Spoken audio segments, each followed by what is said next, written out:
Friends, welcome to your Kalam GS centre. तो दोस्तों, आज अपन बात करेंगे कि DElEd first year and second year के जो एग्ज़ाम फॉर्म है वो अपन मोबाइल से किस प्रकार भरें, कैसे भरें, ताकि अपन से त्रुटि नहीं हो। प्रॉब्लम जो भी प्रॉब्लम आ रही है उस प्रॉब्लम के बारे में अपन बात करेंगे। बेसिक से एकदम समझेंगे कि जो डॉक्यूमेंट सेट करने की जो साइज़ वगैरह वो कैसे करें, मोबाइल से फॉर्म भरे तो अगर, तो उस तमाम बातों के बारे में ध्यान में रखते हुए अपन ये बात करेंगे कि कैसे फ़ोन से हैं, जो अपने मोबाइल से हैं, एंड्रॉयड फ़ोन से किस प्रकार अपना एग्ज़ाम फॉर्म भर सकते हैं। देखिए, आपकी मांग भी थी, तो मैं यहाँ तक कि लेट भी हो गया, वीडियो बनाने के चक्कर में लेट हो गया क्योंकि टाइम नहीं मिला। तो अभी मैं बना रहा हूँ, तो सॉरी लेट के लिए।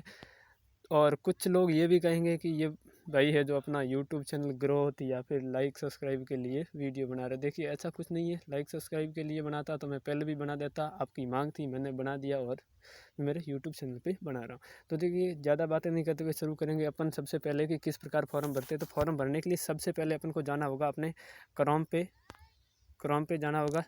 जैसे ही आप अपने क्रोम पे जाओगे, जाने के बाद में यहाँ लिख लेना डीएलएड एग्ज़ाम। देखिए, डीएलएड एग्ज़ाम लिखोगे आप, वैसे ही जैसे ही डीएलएड एग्ज़ाम लिख दोगे तो वैसे ही देखिए आ जाएगी साइड नीचे डीएलएड लिखने, राज एग्ज़ाम, डीएलएड एग्ज़ाम, इस पर क्लिक करेंगे। जैसे ही आप इस पर क्लिक करोगे, थोड़ा आप डेस्कटॉप साइड में कर देना क्योंकि थोड़ा दिखने में समस्या नहीं आएगी। ठीक है, यहाँ पे जाने के बाद में आप सीधे ही स्टूडेंट पे क्लिक करोगे। यहाँ स्टूडेंट आईडी लॉगिन करोगे। जैसे मैंने ये लगा रखी, मेरे पासवर्ड आईडी सेव है। अगर आपको पता नहीं है आपके पासवर्ड यूज़र नेम, तो देखिए आप दो साइड पे, एक इंटरसिव वाली साइड पे जाकर भी कर सकते हो, आप वहाँ पर भी फॉरगेट करके आप प्राप्त कर सकते हो, यहाँ पर भी कर सकते हो। जैसे आपको पता नहीं है, मेरे को पता है, आपको पता नहीं है, अगर यूज़र नेम और कोई भी पता नहीं है तो आप जनरली वहाँ जा कर के यूज़र नेम सर्च कर सकते हो और यहाँ पर भी सर्च कर सकते हो। जैसे ये यूज़र नेम का ऑप्शन दे रखा है, ये यूज़र नेम ऑप्शन दे रखा है, यहाँ से सर्च कर सकते हो। अगर पासवर्ड आपको पता नहीं है तो यहाँ फॉरगेट पासवर्ड लिखा हुआ है, यहाँ कर देना, अपनी डिटेल फिल कर देना। उसके बाद में अपनी जो कॉलेज का नाम है और जो आपका सेशन है वो सिलेक्ट करने के बाद में आपके मोबाइल नंबर डालने को कहेगा। जैसे ही आप अपने मोबाइल नंबर डाल दोगे तो अपने फ़ोन पे ओटीपी आ जाएगा, वो ओटीपी डालोगे तो वैसे ही आपके पास मैसेज आ जाएगा और मैसेज में आपका यूज़र नेम और पासवर्ड लिखा हुआ आएगा, उससे आप लॉगिन कर दोगे। जैसे मेरे पास ऑलरेडी है तो मैं सीधे कैप्स लॉक लगा रहा हूँ।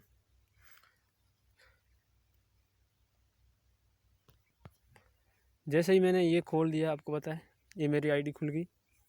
जैसे जो आप यूज़र नेम और अपने पासवर्ड लगा दोगे उसके बाद में ये अपना इंटरफेस इस साइड खुल के आ जाएगा आपके सामने। जैसे पूरी डिटेल है मेरी, जो कॉलेज से फिलिप होती हैं, जो कॉलेज अपडेट कर देती हैं, वो सारी डिटेल यहाँ पे आ जाएगी। देखिए, एडमिशन सेशन लिखा हुआ, कोर्स कौन सा है, ईयर कौन सा है, और आपका इंस्टीट्यूट कोड भी है और विद्यालय का नाम भी है और आपके रोल नंबर भी है। ये सारी तमाम डिटेल है जो कॉलेज वाले फिलअप करते हैं। यहाँ पर अगर आपकी कोई प्रॉब्लम है, जैसे मोबाइल नंबर गलत हैं या फिर आपके रोल नंबर, आधार कार्ड जो भी गलत है, तो आप अपने कॉलेज से संपर्क करके ये सही करवा सकते हैं। यहाँ से अपन सही नहीं कर सकते क्योंकि यहाँ क्लिक करोगे तो कोई नहीं आएगा, क्योंकि खुलेगा ही नहीं, क्योंकि ये ऑलरेडी फिलअप है। तो अपन फिल नहीं कर सकते, कॉलेज वाले फिल करेंगे। देखिए, अब फॉर्म भरने के लिए क्या करना पड़ेगा। जनरली फॉर्म जैसे ही अपन भरेंगे तो ये जो 3 डॉट नज़र आ रहे होंगे आपको, यहाँ पे जाना होगा आपको।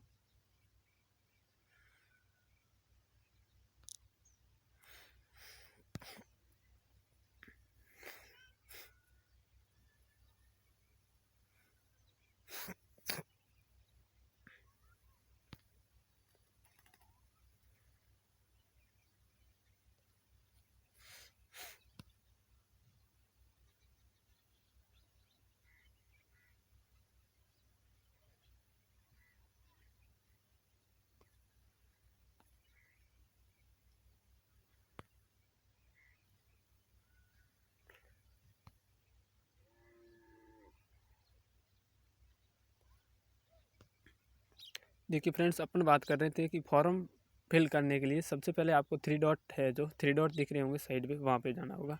3 डॉट कहाँ पे है? ये 3 डॉट है, आपको पता है ये 3 डॉट है।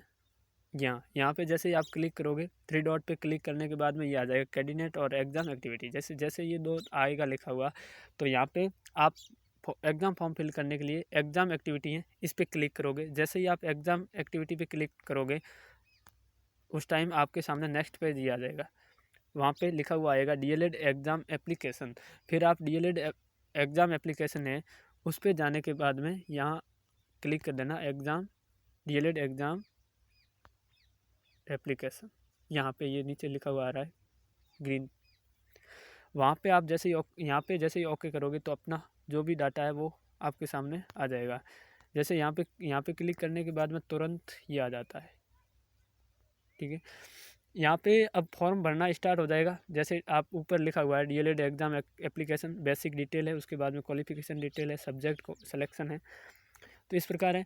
देखिए अब बेसिक डिटेल है, इसमें कहीं तो कॉलेज के स्तर से भरी हुई होगी, कहीं अपन को भरनी होगी। जैसे कि कोर्स है डीएलएड और एडमिशन सेशन है, आपका जो भी एडमिशन सेशन है वो आप उस हिसाब से यहाँ पे सेट हो जाएगा। कॉलेज वाला के अकॉर्डिंग सेट है, अगर गलत हो तो आप सेट दोबारा करवा सकते हैं इसमें करेक्शन। और आप यहाँ पे देखिए नेम ऑफ एग्जामिनेशन में अगर आप फर्स्ट ईयर हो तो ऑलरेडी यहाँ पे फर्स्ट ईयर आ जाएगा, आप सेकंड ईयर में हो तो ऑलरेडी यहाँ पे सेकंड ईयर आ जाएगा। अब देखिए प्रॉब्लम सबसे ज़्यादा कहाँ पे आ रही है, प्रॉब्लम आने वाली बात यहाँ पे, यहाँ देखिए गौर से मैं आपको जूम करके दिखा रहा हूँ। देखिए यहाँ पे क्या है कि काउंसलिंग सीरियल नंबर भी है और प्री डीएल रजिस्ट्रेशन नंबर है। अब यहाँ पर क्या होता है कि कुछ कॉलेज वाले कह रहे हैं कि काउंसलिंग सीरियल नंबर डालिए और कुछ कॉलेज वाले कह रहे हैं जो प्री डीएल रजिस्ट्रेशन नंबर है वो डालिए। अब स्टूडेंट इसको लेकर के ज़्यादा परेशान है। क्यों परेशान है? क्योंकि वो चाहते हैं कि यार कुछ कॉलेज वाले तो काउंसलिंग सीरियल नंबर डाल रहे हैं, कुछ रजिस्ट्रेशन नंबर डाल रहे हैं, अब डाल रहे हैं तो क्या डालें, ये हो गया है।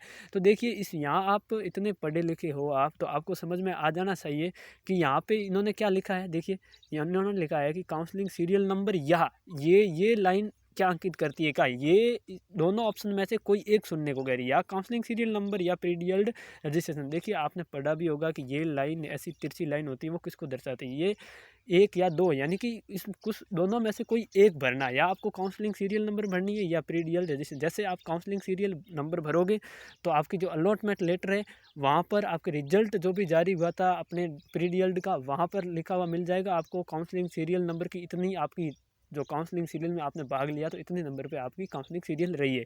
और जो पीरियड रजिस्ट्रेशन नंबर है वो आपका रजिस्ट्रेशन नंबर है, वो भी अलॉटमेंट लेटर के नीचे कुछ कैपिटल लेटर हो गए इंग्लिश वाले 2-3, उसके बाद में लिखा हुआ होगा, वो आपको कैपिटल लेटर जो इंग्लिश वाले वो नहीं लिखने। उसके बाद में जो संख्या है 1 2 3 4 जिस भी फॉर्म में संख्या है वो संख्या आपको लिख देनी है यहाँ पे। तो आप शायद कोई भी डाल सकते हो, काउंसलिंग सीरियल नंबर भी डाल सकते हो, क्योंकि उस काउंसलिंग सीरियल में उस सेशन में आपका ही नंबर था, तो इससे कुछ फर्क पड़ने वाला ज़्यादा नहीं है। लेकिन कॉलेज वाले अपने अकॉर्डिंग कुछ कह रहे हैं तो स्टूडेंट तो परेशान होने वाले ही ऑब्वियसली। तो देखिए अपन बात करेंगे नेक्स्ट क्या है। तो इसके आगे बाद में इंस्टीट्यूट कोड आपका अपने आप सेलेक्ट होगा। उसके बाद में नेक्स्ट देखिए, नेक्स्ट आपके नेम आ जाएगा कॉलेज का, वो भी अपने कॉलेज के स्तर से सेट होगा। और आपका आवेदक का नाम वहाँ से पहले ही था, पिता का नाम, माता का नाम। अब लिंग है जो आपका कहीं गलत भी हो सको तो आप कॉलेज से संपर्क करके या अपने कर सकते हो आप जेंडर चेंज। और जन्म तिथि देखिए, डेट ऑफ बर्थ क्या करना है यहाँ पे, अगर गलत हो करेक्शन करवा सकते हो आप, क्योंकि मैंने आपको पहले ही जो पेज नेक्स्ट वाला पेज खोल के बताया था उसमें कि आप कॉलेज वालों से संपर्क करके करवा सकते हो। ये ऐसा कुछ नहीं कि नहीं करवा सकते। जन्म तिथि गलत है तो करेक्शन करवा दीजिए। आधार नंबर ये हो गया, ये अपने आप फिलअप होते हैं। ये आपके रोल नंबर जो महाविद्यालय कॉलेज रोल नंबर है वो। और यहाँ पे CWSN यानी कि आप दिव्यांग हो, अंधे हो, जो भी फ्रैक्चर पैर वगैरह हाथ वगैरह कुछ भी हो तो यानी कि दिव्यांग में आगे वो हो तो यहाँ पे यस कर देना, नहीं हो तो नो कर देना। अपनी कैटेगरी सेलेक्ट कर देना, आप SC ST OBC जनरल जो भी हो वो सेलेक्ट कर देना। अब देखिए एक बात मेन बात ध्यान रखने में ये है कि मीडियम ऑफ एग्जाम परीक्षा का माध्यम क्या रखे। कोई बंदा जो हिंदी मीडियम का है वो अपना माध्यम हिंदी रखेगा और इंग्लिश मीडियम का है वो इंग्लिश रखेगा। मेरे अकॉर्डिंग हिंदी बेटर रहेगी सबसे। और देखिए प्रवेश अपना जो वर्ष है एडमिशन ईयर वो यहाँ से सेलेक्ट हुआ होगा। और प्रवेश दिनांक, अब ये भी प्रॉब्लम है कि प्रवेश दिनांक कहाँ से लिखें। तो प्रवेश दिनांक आपकी एडमिशन स्लिप होगी, वहाँ पर होगी एडमिशन स्लिप। वहाँ जहाँ से आपको कॉलेज में से एडमिशन मिला होगा आपका, वहाँ आपको एक एडमिशन स्लिप दी होगी। उस एडमिशन स्लिप पे आपकी जो एडमिशन तिथि है, प्रवेश दिनांक है, वो वहाँ पे लिखी हुई मिलेगी। तो वहाँ से आप ये एडमिशन तिथि आप लगा सकते हो अपनी, ठीक है। अब नेक्स्ट बात करेंगे, देखिए आगे आपकी कॉन्टैक्ट डिटेल, संपर्क आपसे किस, जैसे ईमेल है, आपके मोबाइल नंबर है वो डाल देना। यहाँ पे पता है जो एड्रेस है आपका वो डाल देना। और राज्य सुन लेना, राज्य आपको पता है, जिला आपको पता है सबको कौन सा जिला आपका, पिन कोड जो भी जिले का होगा वो डाल देना। अब देखिए नेक्स्ट बात करते हैं। अब जैसे ही ये सारी प्रक्रिया भरने के बाद में आप करोगे सेव नेक्स्ट पे, ये जो सेव नेक्स्ट है यहाँ पे क्लिक कर देना आप, सेव नेक्स्ट। इस पर क्लिक करने के बाद में, सेव नेक्स्ट पे क्लिक करने के बाद में आपके सीधा ही नेक्स्ट पेज खुलेगा। नेक्स्ट पेज खुलेगा ये आपका क्वालिफिकेशन का, जो कि सेकंड पेज होगा। क्वालिफिकेशन में आपको क्या करना है, जनरली आप फर्स्ट ईयर में हो तो आपको फिल करनी पड़ेगी सारी। अगर आप सेकंड ईयर में हो तो आपके पास से आपने जब फर्स्ट ईयर का फॉर्म अप्लाई किया था उस टाइम आपने ये सारी भर रखी होगी। आप जैसे फर्स्ट ईयर में होंगे तो आपको क्या करना है, यह नंबर वैसे ही ऑलरेडी दे रखा है, एक नंबर यहाँ आप एक नंबर कर देना। और या एग्ज़ाम लेवल है, यहाँ पे क्लिक करोगे आप एग्ज़ाम लेवल पे, ये एग्ज़ाम लेवल है, यहाँ पे क्लिक करोगे तो आपके पास में सेकेंडरी आ जाएगी, हायर सेकेंडरी आएगी, यानी कि 10+2 यानी कि 12th। और उसके बाद जो भी आपके पास में डिप्लोमा हो, ITI वगैरह कुछ भी हो, वो आएगा तीसरे नंबर पर। तो सबसे पहले आपको क्या करना, सेकेंडरी का ऑप्शन सबसे पहले फर्स्ट नंबर पे सेकेंडरी का आएगा, यानी कि 10th। तो इसमें क्या करना, सेकेंडरी जैसे ही सेलेक्ट करोगे आप, उसके बाद में ये अपने बोर्ड का नाम लिख देना, जो भी RBC हो, CBC हो, जो भी बोर्ड हो उसका नाम लिख देना। यहाँ पे बोर्ड का नाम लिख देना, RBC जो भी हो आपकी बोर्ड। और डेट ऑफ पासिंग आपकी मार्कशीट के अंदर नीचे लिखा हुआ होगा कि आपने जो सेकेंडरी एजुकेशन है वो कब पास की थी, यानी कि 10वीं कक्षा कब पास की थी, वो तिथि लगा देना आप, जो भी डेट है आपकी वो। और उसके आगे देखिए ऑप्शनल सब्जेक्ट 10th में होते नहीं हैं, ऑप्शनल सब्जेक्ट 10th में होते नहीं है, तो यहाँ पे आपको ऑप्शनल सब्जेक्ट भरना ही नहीं है, आगे नेक्स्ट कर देना सीधा। जैसे ही आप नेक्स्ट करोगे आगे सीधा, तो यहाँ पे आपके जो मार्क्स हैं कितने, जैसे कि 10th में 700 है, 600, उसमें से कितने आपने प्राप्त किए वो लिख देना। अब उसके बाद में सेकंड आपकी आ जाएगी, आपके 2 नंबर पे है एग्ज़ाम लेवल। वही मैंने बता दिया कि एग्ज़ाम लेवल सेलेक्ट करने जाओ तो आप यहाँ पर 10+2 यानी कि हायर सेकेंडरी सेलेक्ट कर देना, और 12th, और यहाँ पे बोर्ड का नाम लिख देना कि 12th में आपकी कौन सी बोर्ड थी, RBC CBC जो भी थी वो भर देना आप। और यहाँ आने के बाद में डेट ऑफ पासिंग है, यानी कि आपने 12वीं किस सन में, सॉरी किस तिथि को, किस महीने में, किस सन में आपने पास की थी, तो वो यहाँ पे भर देना। वो आपको मार्कशीट के नीचे मिल जाएगी, जहाँ पे आपके जो सचिव व सिग्नेचर होते हैं उसके पास में मिल जाएगी कि कौन सी तिथि को आपने ये जो 12th पास की थी। उसके बाद में नेक्स्ट चलिए, नेक्स्ट वो भी आपके जो भी सब्जेक्ट रही है 12th के अंदर, आप अगर आर्ट्स से हैं, अगर आर्ट्स से हिंदी लिटरेचर थी आपके तो हिंदी लिटरेचर वगैरह 2 सब्जेक्ट कोई और दूसरे हो जाएंगे। अगर हिंदी लिटरेचर नहीं थी तो यही होंगे, हिस्ट्री है, जियोग्राफी, पॉलिटी, ये भी होंगे।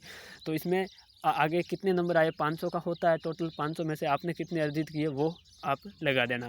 अब आपके पास में कोई और डिप्लोमा हो तो आप लगा सकते हो, मेरे अकॉर्डिंग या लगाने की कोई ज़रूरी है नहीं डिप्लोमा। अगर आपके पास में जैसे ITI वगैरह हो गई, लगा सकते हो तो लगा सकते हो, कोई बात नहीं, और नहीं लगाओ तो भी कोई बात नहीं। ये 2 मेनली भरना बहुत ज़रूरी है। ये भरने के बाद में आप क्या करोगे, ये भरने के बाद में देखिए सेव नेक्स्ट लिखा हुआ है, यहाँ पे सेव नेक्स्ट पे करना क्लिक। जैसे ही आप सेव नेक्स्ट पे क्लिक करोगे तो आपके पास दूसरा जो सब्जेक्ट सेक्शन है सिलेक्शन, वो आ जाएगा पेज। ये देखिए आपके पास ये ऑप्शन सब्जेक्ट सिलेक्शन का आ गया। देखिए पूरा जो लिखा हुआ है वो आप पूरा पढ़िएगा क्या क्या बता रहा है, क्योंकि आपको तभी समझ में आएगा कि क्या कह रहा है। ये लिखा हुआ है कि यदि अभ्यर्थी प्रथम वर्ष या द्वितीय वर्ष की परीक्षा में प्रविष्ट होना चाहता है तो नाम ऑफ एग्जामिनेशन के सम्मुख दिए गए विकल्पों में संबंधित का चयन करके पश्चात संबंधित वर्ष के विषय का चयन कर परीक्षा हेतु विषय सेव करने के लिए प्रथम वर्ष हेतु सेव, या फर्स्ट ईयर है तो फर्स्ट ईयर कर देंगे, सेकंड ईयर है तो सेकंड ईयर कर देंगे, यही कह रहा है। बटन पर क्लिक कर सकते हो आप। और ध्यान दें कि विषय का चयन कर सेव नहीं करने की स्थिति में आवेदन पत्र प्रिंट करते समय विषय प्रदर्शित नहीं होंगे। अगर आपने सेव नहीं किया है, यानी कि सीधे आपने सब्जेक्ट भर दिया और सीधे नेक्स्ट कर दिया है, तो आपके जो सब्जेक्ट है सिलेक्शन वो आपको फॉर्म जब भी आप फाइनल सबमिट करोगे वहाँ नहीं दर्शाएंगे और आपका फॉर्म गलत हो जाएगा। तो आपको क्या करना है, सबसे पहले जो भी ईयर है, यहाँ पे अगर आप फर्स्ट ईयर के हो तो देखिए नाम ऑफ एग्जामिनेशन लिखा हुआ है, यहाँ पे आप फर्स्ट ईयर सेलेक्ट करोगे। जैसे फर्स्ट ईयर के हो तो फर्स्ट ईयर, सेकंड ईयर का है वो सेकंड ईयर सेलेक्ट करेगा, यहाँ पे सेकंड ईयर सेलेक्ट कर दिया। जैसे आप मान लीजिए ज़्यादातर फर्स्ट ईयर वाले कह रहे हैं कि हमारे को प्रॉब्लम आ रही है सेकंड ईयर वाला, तो कुछ नहीं है क्योंकि उनका तो पहले ऑलरेडी भरा हुआ है। तो आपको कुछ नहीं, आपको क्या करना है, यहाँ पे सेकंड ईयर कर देना है, सॉरी फर्स्ट ईयर कर देना है। जैसे आप यहाँ पे फर्स्ट ईयर करोगे तो सेकंड ईयर करते ही ये आ जाएगा क्या आप अभ्यर्थी प्रथम वर्ष प्रोन्नत है, यानी कि अगर आपने जो सेकंड ईयर का विद्यार्थी उसने फर्स्ट ईयर पास की थी, उस फर्स्ट ईयर में कई विषयों में अगर बैक आई हुई है आपके तो ऑलरेडी यस आ जाएगा, नहीं आई हो तो ऑलरेडी आपके नो आ रखा होगा। जैसे मैंने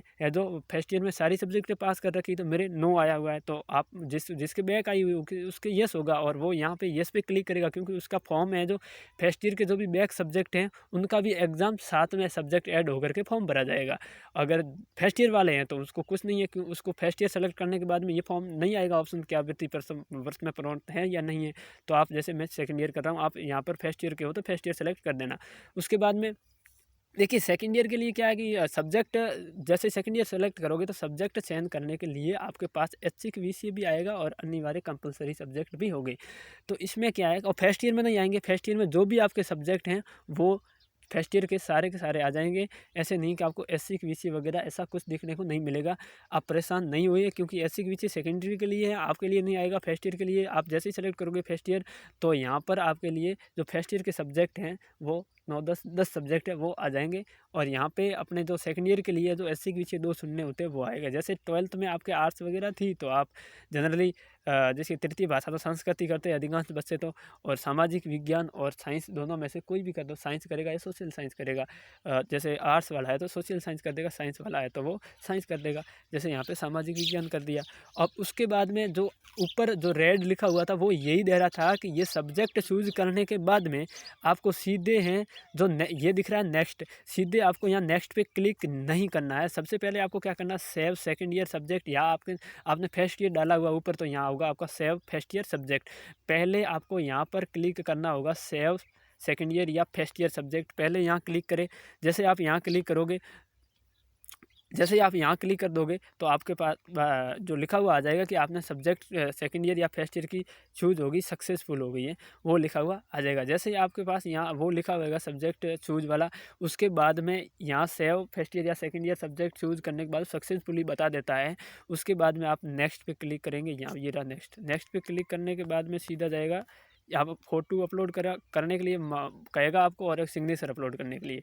जैसे फ़ोटो और सिग्नेचर दोनों अपलोड करने के लिए कहेगा। अगर फर्स्ट ईयर वाले हैं तो उनके करना पड़ेगा, क्योंकि उन्होंने अभी तक किए नहीं। अगर सेकंड ईयर के स्टूडेंट है तो उन्होंने फर्स्ट ईयर में जो फॉर्म भरा था वो ही रख सकते हो, आप करेक्शन भी कर सकते हो। अगर आपके फ़ोटो और सिग्नेचर गलत हैं तो आप दोबारा भी अपलोड फ़ोटो पे लिखा हुआ है वहाँ जा करके आप कर सकते हो। जैसे मैं सेकंड ईयर हूँ तो मेरे पहले देखिए अपलोड फ़ोटो अपलोड सिग्नेचर पहले से ही आ रखा है, इस प्रकार हो सकता है। फर्स्ट ईयर वाले हो तो कुछ नहीं आएगा, आपको सीधे ही करना पड़ेगा अपलोड, ठीक है ना। और इस पे अपलोड पे जाने के बाद में देखिए यहाँ पे सारा लफड़ा हो रहा है कि फ़ोटो सेट नहीं हो रहा है KB में। यही बात है कि फ़ोटो सही, क्योंकि मैक्सिमम 50 KB है ना, 50 KB के अंदर ही रखना आपको, फ़ोटो हो चाहे सिग्नेचर हो, कि वो KB में किस प्रकार 50 KB के अंदर किस प्रकार रखें, ये प्रॉब्लम थी। तो मैं इस प्रॉब्लम के आपको ख़त्म करने की कोशिश करता हूँ कि एक अपना कैम स्कैनर ऐप है वो डाउनलोड कर लेना अपने फ़ोन के अंदर, और उसके बाद में आप भर सकते हो। चलो अपन कैम स्कैनर की बात करते हैं। देखिए फ्रेंड्स, जैसे आपको डॉक्यूमेंट की साइज़ मैनेज करने के लिए आपको क्या करना पड़ेगा, प्ले स्टोर पे जा कर के कैम स्कैनर ऐप है एक डाउनलोड करना पड़ेगा। जैसे मैंने डाउनलोड कर रखा है, सॉरी क्लियर स्कैनर है। कैम स्कैनर भी आता है लेकिन क्लियर स्कैनर ठीक रहता है, उसमें थोड़ा क्या है कि ऐड वगैरह ज़्यादा आ जाते हैं कैम स्कैनर में। अब आप कर सकते हो क्लियर स्कैनर डाउनलोड। जैसे ही आप क्लियर स्कैनर अपने मोबाइल फ़ोन में डाउनलोड कर दोगे, फिर आप क्या करना, आप जाना क्लियर स्कैनर में। जैसे जैसे खोलोगे इसको, तो ये मैंने PDF जो भी बना रखा है जैसे इस प्रकार ओपन होगा आपके सामने। तो आप क्या करोगे कि आप जनरली एक आपका आइकन दिया हुआ है कैमरे का, और दूसरा आपका जो है गैलरी का दे रखा है। आप जिस आपका फ़ोटो होगा जो आप गैलरी में रखा होगा, वहाँ पे आप गैलरी में जाना और उस फ़ोटो को उठाना गैलरी से। जैसे मैंने यहाँ रखा हुआ है फ़ोटो मेरे गैलरी में, जैसे मैं इस फ़ोटो को कर रहा हूँ, इस फ़ोटो को कर रहा हूँ मैं, इस फ़ोटो को कर रहा हूँ। देखिए किस प्रकार अपन 50 KB के अंदर करें। देखिए जैसे ये हो गया पूरा। इसके बाद में जितना आप पासवर्ड साइज का एक फ़ोटो होता है उसको आप कैसे रखें, उसके हिसाब से आप सेट कर देना। जैसे ये हो गया, इस प्रकार आप कर देना, सेट कर देना इसको। ये हो गया। जैसे आप यहाँ करोगे तो आपको देखिए ये डॉक्यूमेंट में आएगा तो आपका बहुत ही ख़राब फ़ोटो बन जाएगा। आपको क्या करना, फ़ोटो में करोगे तो भी थोड़ा धुंधला हो जाएगा, आप ओरिजिनल कर देना। जैसे मैंने ओरिजिनल पे क्लिक किया है यहाँ पे, और देखिए आपके पास में ये तीनों ऑप्शन है, डॉक्यूमेंट है, फ़ोटो है, ओरिजिनल है। आप जैसे इस ओरिजिनल पे क्लिक करोगे जैसा था वैसा आपका आ जाएगा। देखिए यहाँ पे क्लिक करने के बाद में इस पे राइट पे क्लिक कर देना। जैसे ये राइट ऑप्शन आ रहा है यहाँ पे, इस राइट पे क्लिक कर देना। इस राइट पे क्लिक करने के बाद में आपका फ़ोटो हो गया सेव, हो गया, ये हो गया सेव। देखिए यहाँ पे 3 डॉट दिए हुए नीचे, देखिए ये 3 डॉट, इस 3 डॉट पे क्लिक करेंगे आप। जैसे यहाँ पे आ गया save storage, save to gallery, तो आपको सेव टू स्टोरेज में जाना है। स्टोरेज में जाने के बाद में यहाँ देखिए ये ऑप्शन दे रखा है, फाइल साइज नाम करके ऑप्शन दे रखा है। तो यहाँ पे आप क्लिक करोगे तो देखिए मीडियम रखना है, स्मॉल रखना है, स्मॉल से भी स्मॉलेस्ट रखना है, तो ये 4 KB में हो जाएगा। ये 5, 6, 8, इसमें तो बड़ी आपको 8 में ही रखना है, क्योंकि ज़्यादा छोटा हो जाएगा तो फिर धुंधला बन जाएगा आपका। 8 KB हो गया, आप 8 KB में रखते हो, जैसे मैंने 8 KB सेलेक्ट कर दिया। और फिर आप में सेव टू स्टोरेज कर दोगे तो वो फ़ोटो आपके गैलरी में जा कर के सेव हो जाएगा, और वहाँ से आप उठा करके अपने जहाँ भी अपलोड करना फ़ोटो साइट पे वहाँ कर सकते हो। और दूसरा देखिए क्या आता है, सिग्नेचर को कैसे करें, ये देखिए मैं सिग्नेचर भी आपको बता देता हूँ। जैसे वहाँ पे जाइए गैलरी पे जाने के बाद में जहाँ भी आपने गैलरी में अपना सिग्नेचर करके रखा होगा पेज पे, उसको वहाँ से उठा लेना। जैसे मैंने यहाँ से ये करके रखा है, इसको उठा देता हूँ, ये लो। इसके बाद में आपको जितना भी रखना है, जैसे आपने बड़े पेज पे रखा हुआ तो आप क्रॉप करके इसको छोटा कर देना। जैसे मैंने बड़े पे रखा था, ये छोटा कर रखा है मैंने, तो आप अपने हिसाब से कर देना। जैसे आप इसको सिग्नेचर को इस प्रकार क्रॉप कर दोगे, ताकि आप बड़ा इसलिए रख रहा हूँ कि ताकि वहाँ दिखेगा, नहीं तो कट जाएगा फॉर्म के अंदर, ठीक है। आप यहाँ पे राइट पे कर देना, राइट पे क्लिक करने, इसको भले ही आप डॉक्यूमेंट फॉर्मेट में रख सकते हो, क्योंकि डॉक्यूमेंट में रखोगे तो और गहरा नज़र आएगा, तो गहरा अच्छा रखेगा, ठीक है। और फिर राइट पे क्लिक करोगे, यहाँ पे क्लिक करने के बाद में आपकी जो स्टोरेज आपको बता रखी है, जैसे देखिए यहाँ पे स्टोरेज वही अपने को फॉर्मेट करना ट्राई। जैसे सेव टू स्टोरेज में जाओगे ना आप, तो यहाँ पर आपको ये PDF फाइल में नहीं करना है। किस में नहीं करना, PDF फाइल में। यहाँ पे ध्यान रखना JPG, फ़ोटो भी JPG में करना है, ठीक है। फ़ोटो भी JPG में करना है, मैं भूल गया था वो बताना आपको। JPG में रखना फ़ोटो को भी, क्योंकि PDF में फिर अपने जो दिक्कत आएगी, फॉर्म जो अब जैसे फ़ोटो अपलोड करेंगे तो वो दर्शाएगा नहीं वहाँ पे, JPG में रखेंगे तो दर्शा देगा। तो आप क्या कर देना, JPG सेलेक्ट कर देना। यहाँ पे जैसे JPG सेलेक्ट करोगे तो आपके पास में मीडियम, स्मॉलेस्ट और जो बिगेस्ट एक्चुअल वो आ जाएगी। यहाँ पे आप KB सेलेक्ट कर देना, जिस आपके प्रकार से 50 KB से नीचे भी है, कौन सी भी KB सेलेक्ट कर लो, वो आपके अकॉर्डिंग रहेगी बेस्ट। जैसे मैंने एक्चुअल कर दी, तो आप देखिए सेव टू स्टोरेज पे क्लिक करोगे, वो भी आपका सेव हो जाएगा आपकी गैलरी के अंदर। फिर वहाँ से आप उठा लेना। इसी प्रकार आप मार्कशीट को कर सकते हो, इसी प्रकार आप अपने जो कास्ट सर्टिफिकेट है उसको कर सकते हो। यानी कि आप कौन से भी किसी भी डॉक्यूमेंट को आप ये क्लियर स्कैनर पर ला करके इस प्रकार KB के अंदर बदल सकते हो अपने अकॉर्डिंग। अगर ज़्यादा KB हो जाए तो फिर उसको क्रॉप से थोड़ा छोटा करके कर सकते हो, यानी कि साइज़ बड़ा घटा करके भी कर सकते हो। और जैसे जो ई-मित्र से फॉर्म अप्लाई करेंगे तो वहाँ पर क्या होगा, वो डायरेक्ट प्रिंटर से स्कैन करके करेगा, और वहाँ पर भी उनको जो KB करनी है वो करके सेलेक्ट कर देगा। तो अब मेरे हिसाब से मोबाइल में ये ऑप्शन बेटर है। तो देखिए अब वापस चलते हैं अपने फॉर्म पे। देखिए फिर आप जो भी आपने डॉक्यूमेंट क्लियर स्कैनर से आपने जो भी KB सेट कर रखी है वो आपकी गैलरी में होंगे। और उसके बाद में क्या करना है, आपको अपलोड करने के लिए आपको अपलोड फ़ोटो लिखा हुआ है, वहाँ पे जाना, अपलोड फ़ोटो लिखा हुआ है। ये अपलोड फ़ोटो पे जैसे आप क्लिक करोगे तो आएगा फाइल चूज़, आप फाइल चूज़ कर देना। वहाँ पर फाइल चूज़ के लिए जाओगे तो आपकी पूरी गैलरी खुल जाएगी। उस गैलरी में से आपको वो फ़ोटो पहचान लेना है कि मैंने ये जो KB में बदला था, उस फ़ोटो को आप KB के अंदर बदल करके आप यहाँ लगा देना। यहाँ लगाने के बाद में जो आपको अगर सही सेट नहीं हो रहा है तो क्रॉप में करना, क्रॉप नीचे लिखा हुआ आएगा। देखिए मेरे पास ये सेकेंड ईयर का है जो ऑलरेडी भरा हुआ आ रहा है। और मैं, अगर आप फर्स्ट ईयर का नहीं है मेरे पास में यूज़र नेम और पासवर्ड, अगर किसी के पास हो फर्स्ट ईयर, अपने फर्स्ट ईयर का बंदा हो जो फर्स्ट ईयर में हो, वो मुझे यूज़र नेम और ID दे दे तो मैं फर्स्ट ईयर वाला भी ये दिक्कत कर लूँ सॉल्व। क्योंकि मेरे पास सेकंड ईयर का हूँ मैं, तो मेरे पास सेकंड ईयर का है, फर्स्ट ईयर का नहीं है। पहले थे मेरे पास जो मैंने ऑलरेडी ई-मित्र से भर दिए थे, इसलिए अब मेरे पास फर्स्ट ईयर का बंदा नहीं है, नहीं तो मैं फर्स्ट ईयर का भी आपको भर के बता देता। इस प्रकार आपको अपलोड करोगे चूज फाइल करके, उस फोटो को क्रॉप के हिसाब से आप सेंटर में ला करके फिर आप अपलोड कर देना, फाइनल अपलोड। उसी प्रकार आपको सिग्नेचर अपलोड करने, सिग्नेचर अपलोड, सिग्नेचर पर जाओगे, फाइल चूज करोगे और वहाँ से सिग्नेचर उठा करके यहाँ रख देना। फिर अगर सेट नहीं हो तो क्रॉप लिखा हुआ होगा नीचे, यहाँ पे जैसे आप सेलेक्ट करोगे ना, यहाँ पे क्रॉप लिखा हुआ है क्रॉप। उस क्रॉप में आपको क्या है कि इसको ऐसे कर सकते हैं ऊपर नीचे या दाएं बाएं करके आप अपने हिसाब से सेट करके फिर फाइनल अपलोड कर सकते हो। जैसे ही फाइनल अपलोड कर दोगे तो ये आपको दिखना शो हो जाएगा, और दिखने के बाद में आप कर देना सेव नेक्स्ट। क्या करोगे, ये जो सेव नेक्स्ट है ये कर देना आप सेव नेक्स्ट। अब सेव नेक्स्ट करने के बाद में अगली प्रोसेस क्या रहेगी वो देखिए क्या आएगा अगला। उसके बाद में आपके जो 12th की मार्कशीट है और जो कास्ट सर्टिफिकेट है, फर्स्ट ईयर के ये नहीं आएगी, उसको बोला जाएगा डालने के लिए, और सेकंड ईयर का है इसलिए यहाँ पे आ रही हैं डाली हुई। उसी तरह जिस तरह आपने फ़ोटो किया था उसी तरह आपने कास्ट अपने जो सिग्नेचर किया था उसी तरह आपको कास्ट सर्टिफिकेट और ये मार्कशीट है वो इसी तरह आपको क्लियर स्कैनर पे जाके KB में बदल के सेट करके रखनी है। और उसी प्रकार जिस प्रकार फ़ोटो और सिग्नेचर किए आपने अपलोड, उसी प्रकार इसको भी अपलोड कर देना। अपलोड करने के बाद में आप करना सेव एंड व्यू एप्लीकेशन पर। और जैसे ही आप सेव एंड व्यू एप्लीकेशन पे करोगे तो आपका अगला नेक्स्ट पेज खुलेगा। अब देखिए ये फॉर्म पूरा भरा हुआ है, फॉर्म ये पूरा भरा हुआ है क्योंकि मैंने सेव एंड व्यू पे कर दिया एप्लीकेशन, ये मेरे दर्शा रहा है। मैंने सारी अब आप क्या करना है, जनरली सारी डिटेल देख लेना। अगर कोई गलत है तो फाइनल सबमिट मत करना, क्योंकि फाइनल सबमिट करने के बाद में आपसे चेंज करना थोड़ा प्रॉब्लम होती है। अगर चेंज कर सकते हैं, ऐसा नहीं है कि फाइनल सबमिट करने के बाद में चेंज होगा ही नहीं, आपकी फर्स्ट ईयर इनकी 1 साल ख़राब हो जाएगा, ऐसा कुछ नहीं है। थोड़ी दिक्कतें आएगी, ये बात है, बाकी कुछ नहीं है। अगर देखिए ये सारी जानकारी फिल की हुई है, वो देख लेना एक बार जनरली। अगर गलत है सही है उसी प्रकार से आप देख लेना। उसके बाद में जैसे आप सही है तो फाइनल सबमिट कर देना, अगर सही नहीं है तो फाइनल सबमिट मत करना। देखिए किस किस बंदों के सेकंड ईयर सेलेक्ट करने के बाद भी, या सेकंड ईयर सेलेक्ट करने के बाद भी क्या कहते हैं फर्स्ट ईयर की और सब्जेक्ट साथ में आ रही, तो उस बंदे ने क्या है कि ध्यान नहीं रखा होगा, प्रोन्नत वाला यस कर दिया होगा या नो कर दिया होगा, इस कारण सॉरी यस कर दिया होगा, इस कारण फर्स्ट ईयर के सब्जेक्ट उसके साथ में आ रहे हैं, बाकी नहीं आएगा, ये ध्यान रखना आपको। ठीक है, वहाँ पे प्रोन्नत पर नो कर दिया तो नहीं आएगा। एक बंदे की प्रॉब्लम आ रही थी, ये सेकंड ईयर कर रखा था, सारे फर्स्ट ईयर के सब्जेक्ट सेकंड ईयर के सारे आ रहे थे, तो इस बात का विशेष ध्यान रखना। अब इसके बाद में आप कर सकते हो फाइनल सबमिट। जैसे ही आप करोगे फाइनल सबमिट, यहाँ लिखा हुआ है, यहाँ पे फाइनल सबमिट करने के बाद में आपका फॉर्म है वो फाइनल सबमिट के लिए हो जाएगा, यानी कि डाइट को भेज दिया जाएगा।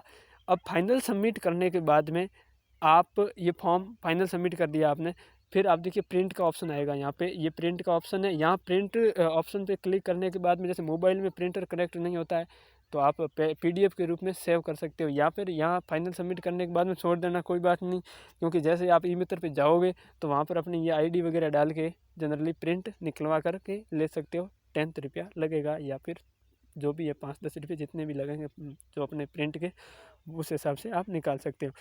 अब देखिए एक बड़ी बात है कि जैसे आप ये फॉर्म भर देते हो, उसके बाद में नीचे ये आता है आपके, ये देखिए आवेदन, ये बहुत ज़रूरी है कि आवेदन पत्र में त्रुटि के कारणवश आवेदन निरस्त करें, यस या नो। इसमें आपको कुछ नहीं करना है, न तो नो करना है न ही यस करना है, क्योंकि अगर आप मान लीजिए आपने फॉर्म भर दिया, पूरी जानकारी आपकी नज़र नहीं आई कोई त्रुटि, और आपने कर दिया नो करके अप्लाई फॉर रिजेक्शन कर दिया। अब क्या हुआ कि कॉलेज में गए आप और वहाँ पर कि आपके कॉलेज वालों ने बोल दिया कि आपके यहाँ त्रुटि होगी फॉर्म में, तो अब आपने रिजेक्शन भी नो कर दिया, तो फिर आप क्या है कि नहीं कर सकते हो, फिर आपको क्या डिपार्टमेंट बीकानेर जाके वहाँ फिर संशोधन करवाना पड़ेगा। जनरली आप यहाँ येस और नो में कोई कुछ भी नहीं करना, आपको ऐसे ही ऐसे छोड़ देना है।